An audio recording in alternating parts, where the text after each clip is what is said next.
back to my channel. Today we're going to be making homemade red velvet cake because you know the holidays are popping. So all of the ingredients will be in the description box.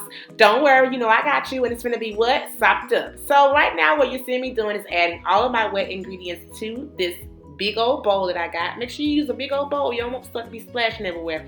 So I added my eggs, I've added my buttermilk, I've added my oil up in there. Okay, I added my red velvet, red velvet food color. My red food coloring. I'm just going to take a whisk and just combine everything together.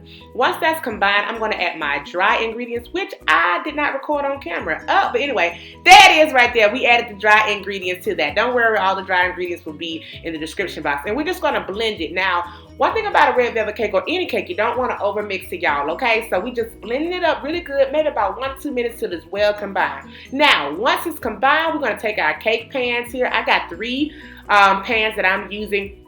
This makes 3 like really good layered, not thin layered cakes, okay? This recipe, I doubled the recipe, but if you want just 2 layers, just use the single recipe, but I double it so I can get 3 layer pans. So I'm going to go ahead and just spray my pans really good. As you see, baby, you want to spray that pan, honey, like you about to grease it real good, like you about to get ready to fight somebody at 3 o'clock by the flagpole at school, child, okay? And I'm taking my batter here, and I'm just going to distribute it evenly with just a few, I'm using a cup at a time, okay? So I'm using 1 cup in my one pan, and I'm going to put another cup in the second pan, and I'm going to put another cup in that pan until it's all distributed evenly, okay? That's what you want to do, just to make sure that you're getting really even layers, okay? A cup at a time. So I'm just going to tap my pan just a little bit, just like that. I'm going to bake it on 325 for about 28 minutes. I'm going to let it cool. Now I'm going to teach you guys a trick here that is very important for red velvet cakes, and this is going to make it real sopped up and moist, baby.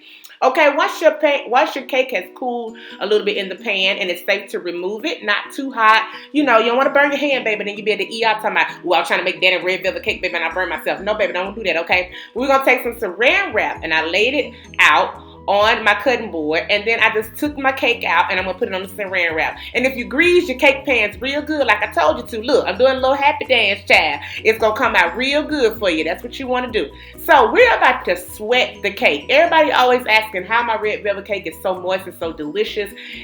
This is what I do. This is a really good trick for red velvet cake or layered cakes, okay? We're gonna take it out, and then while it's still warm, we're gonna wrap it in saran wrap. We're gonna do that with all 3 layers, y'all, okay? And we're gonna sweat the cake. This is what's gonna make that cake sopped up and stick to the roof of your mouth, honey. So now while the cakes are sweating and cooling, what we're going to do is we're going to start on the cream cheese icing. Okay, don't worry, the recipe, the ingredients will be in the description box. So I took some softened butter. I doubled the recipe because I had more cakes I need to make. So I took some softened butter. I took some cream cheese, a little bit of vanilla and powdered sugar, and just blend that together. Okay, make sure your butter and your ingredients are room temperature. That's what you want to do, all right?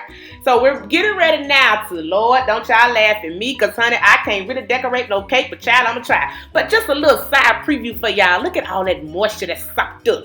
Look at that cake, how moist it is. So I put a little bit of dab of the icing on the cake plate because I wanted to make sure that the cake layers do not move, because these are some hardy and hefty, okay, cake layers, baby. These cake layers have been on the diet, Dr. Miami, child, okay, or Dr. Curves, honey. They are good and voluptuous, okay? These ain't no skinny cake layers. All right, so we don't want it to move. So I just add a little bit of icing on there, just as much as you want to. It's totally fine. It's your cake, baby. Do whatever you want to do. And then I'm going to take my icing, and then I'm going to put it on my layer. Then I'm going to add my other layer of cake on there. And then we're going to just ice the cake, just like we're doing. I'm terrible at icing, y'all, but it don't matter. It just tastes good. I believe all ugly cakes taste good. So don't y'all be talking about my cake up in the comment section. Anyway, so I got my 3rd layer on there or whatever. And I'm just taking, you know, my little offset spatula here. And I'm just making it cute, cleaning it up a little bit. And I'm taking my icing and, you know, icing my cake. Honey, ain't no right or wrong way to do this, baby. It's your cake. Do whatever you want to do. Okay? So now what I decided to do was take some pecans. I got some chopped pecans here that I'm going to add to the cake. Now, if you're making this for your family and some people are allergic to cakes, only thing you have to do, y'all, is just put pecans on half. I said allergic to cakes. Lord Jesus, allergic to pecans.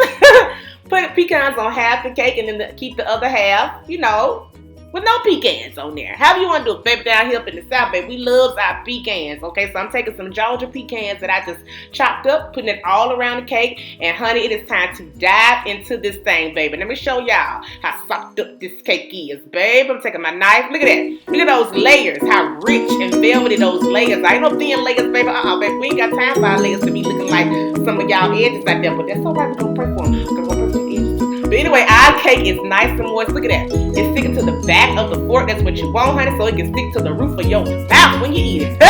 It is so good. Thank you guys so much for watching. Don't be sure to subscribe to this channel. Give this a thumbs up. And also hit the notification bell if you want to hear more videos from me. All right, later.